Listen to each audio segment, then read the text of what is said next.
Okay, so now we're going to talk about the second bone of our shoulder girdle, that is the triangular shaped bone. We call that scapula.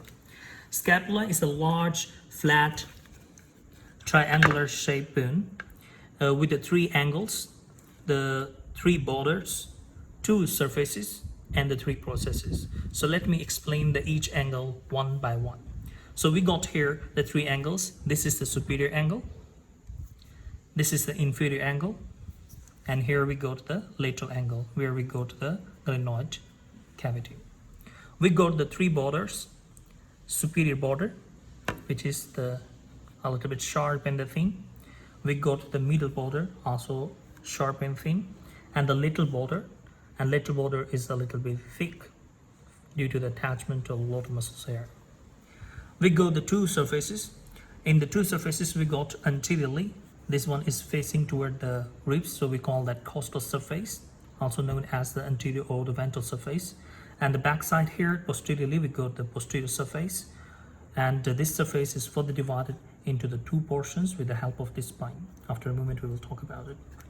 Now we are going here to the three processes. These three processes here, we got the spine of scapula. And when it detached from the scapula and going outward, then it changed the name into the acromion process, which is going to make the joint with the clavicle. Here we got the finger-like or the beak-like projection that we call that the coracoid process. So again, I will repeat the three processes: spine of scapula, acromion process, coracoid process. Thank you. Now we are going to talk about the attachment of the muscles on the scapula. If we are talking about the anterior portion here, this place we call that subscapular fossa. So here we go to the subscapularis muscle. We got here the middle border. Here we are having the attachment of the serratus anterior muscle. Let's go to the coracoid process. On the coracoid process, we got the attachment of the three muscles, and we got here the bicep brachii, short head. We got here the muscle attachment, we call that coracoid brachialis muscle.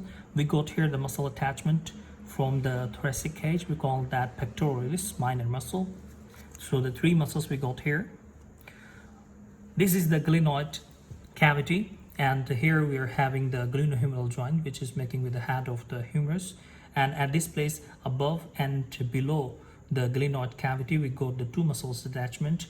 Here above, we got here the long head of the bicep brachii muscle is attaching here, and downside here we are having the infraglenoid tubercle, where the long head of the tricep brachii muscle attaching over there.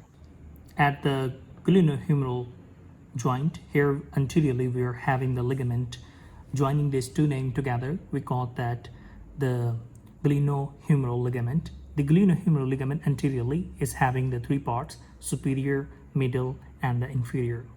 After that, we are having a ligament from the coracoid process to the humeral. We call that coracohumeral ligament. We are having the ligament that is attaching between the coracoid and the acromion process. We call that coracoacromial ligament. Let's come to the posterior side.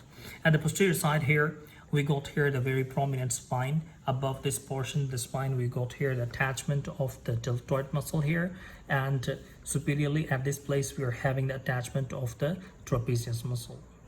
Talking about the posterior side, at the posterior side, this posterior surface has been divided into the two fossas with the help of this spine. We call that a smaller one above, we call that supraspinatus fossa, and inferiorly we got here the infraspinatus fossa. So at the supraspinatus fossa, we got here the muscle attached that we call that supraspinatus. Here we got the infraspinatus. At the border here, we got the teres minor. Lower portion here, we go to the teres major. And here a little bit we got the latissimus dorsi. Let's come to the middle side here. Above this portion here, we got the muscle attachment. We call that the levator scapulae. Here we go to the rhomboid minor, and here we go the rhomboid major muscle attachment. Except these all attachment, we are also having here at the superior border a small notch, what we call that suprascapular notch. After the attachment of the ligament over there, it will change into the foramina. Here we are having the supraspinatus and infraspinatus communicating at this place. We call that spinoglenoid notch, and also known as the greater scapular notch. Thank you very much.